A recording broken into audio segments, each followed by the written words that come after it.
Hello, freak bitches. Hated this movie. A lot of people reviewed it from the moment we announced it. I'm like, hey, I'm going to make a movie with my daughter, and Johnny Depp's in it, and his daughter's going to be in it too. And right away, I saw like fucking the long sharp knives come out. And so, as expected, it goes to Sundance. And so I'm not saying this movie's for everybody. It's for like 10 people in the world. But the 10 people that love it will love it like religion and stuff. Well, haven't you always done that, though? You just kind of do what you like to do. Story of my life, If I could turn it around, turn on you, what I like about what you do is you're very much an accepted inside guy who lives like some guy from Jersey who's trying to break into the business. Is that like this is useful because you never really understand how people professionals see you. You know how the world sees you because they'll tell you at any given moment. Yeah. Joe Normal or Sally Normal, people who live in the real world and shit. But your peers and people like we work in entertainment and shit. Yeah. How? Tell me that again. You're very unaffected.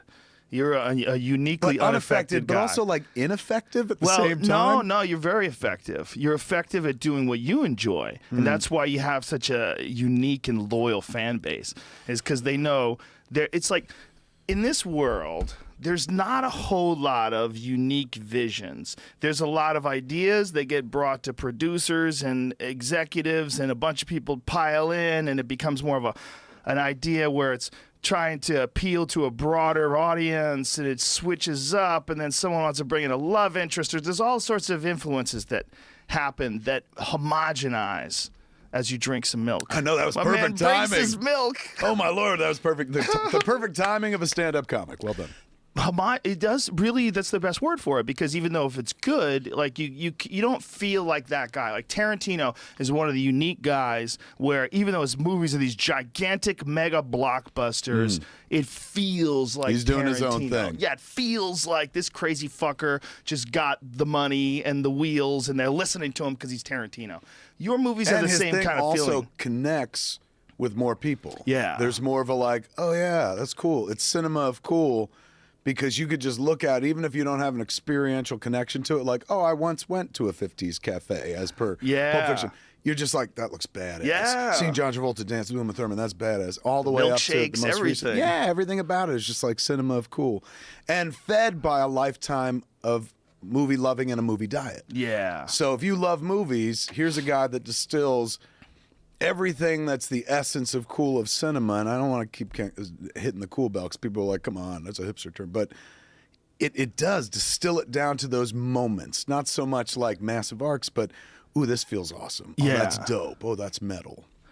Well, yeah, you have that same kind of thing. Your movies For are very few people. Well, it's your Me, comedies. I think I'm the only one Your left. comedies in particular, like that was one of the more interesting and unique things about Red State, because you didn't tell me a word about it. You said I don't want you to know nothing. Just come in and sit dry, there. which sounded filthier than I meant it to. And me and Marin sit there and watched it, and we're at the end of it, we're like, holy shit, like holy shit, like what the fuck was that? Like that movie was crazy, Yeah, and it wasn't a comedy at all. It's nice to be able to every once in a while like throw him a curve and be like, oh, he's nice. We thought we saw everything. Like I always felt most people saw me as like, oh, he did Clerks and then he's done about 96 variations. People on Clerks. need to see Red State. If you haven't seen Red State, that is I don't want to say too much because I want people to go into it the way I went into it.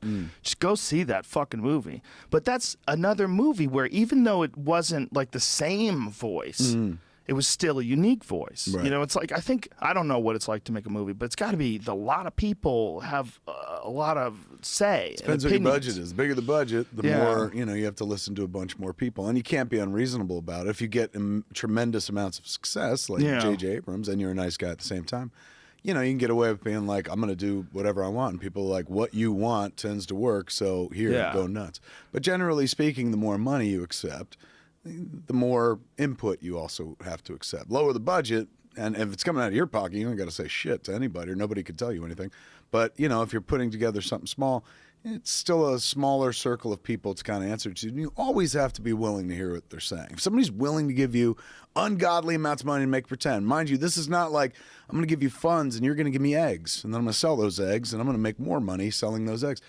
They're like, we're going to give you money, and you're going to take this goofy fucking idea you have and try to make it real and turn it into a movie that may work or may not work. It's all a crapshoot. It's like buying a lottery ticket to a large degree. No guarantees that there'll ever be an audience for it. So I learned that midway in my career and realized, well, just work for you. It sounds masturbatory, but it's like, if you're the audience that you're trying to hit, then you'll always be satisfied. You know, it's like if you want other people to like it, it's subjective, and you may not find that people dig what you're doing. And, you know, if you're looking for monetary success, good luck. Nobody can guess that. Like, even when Marvel releases a new movie, and we know Marvel is exceptional at what they do, put them in Pixar. Marvel, Pixar, I don't care, the best of the best. Even when they release a movie, they clench a little bit because they're like, anything could happen. Yeah. Like, anything could happen at all. So, generally speaking, they're a little more insulated from like, oh, shit, we lost money. Well, especially those Marvel movies are so expensive now. Because they CGI. make loot, dude. It's like the same thing with the animated movies. The animated movies are ungodly expensive to make, but they print money. And they print money not just the first time they come out at the box office.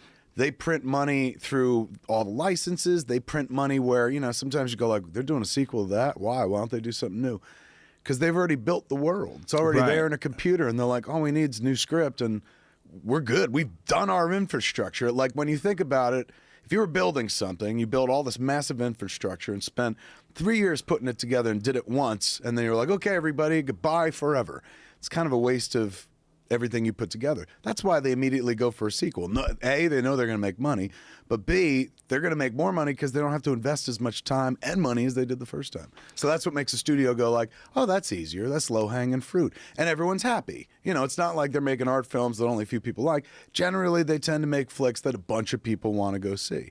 And that riles up people that want to see newer films or something like that, because, like, why is it always the same movie over and over again? But, you know, I submit to you, if you're going to see a superhero movie, expect a little fucking sameness. It's a story of like an exceptional being with powers that others don't, and hopefully that person will use it for good. You know, you can only cut that cheese so many fucking times where and say it's something new. Other than The Watchmen, I think The Watchmen took it to a new place. Yeah, and I love The Watchmen, but at the end of the day, it's just like it's people in mass doing the right thing. And yeah, they fucked in space, but other than that, it's people in mass trying to do the right thing. They were murdered too. They murdered each other. Like it was they caught up in Batman v Superman. I heard there were some murders in that movie. Yeah. In the movie, I was like, did they say somebody fucking died in prison? And over Batman? You know, they went in strange directions.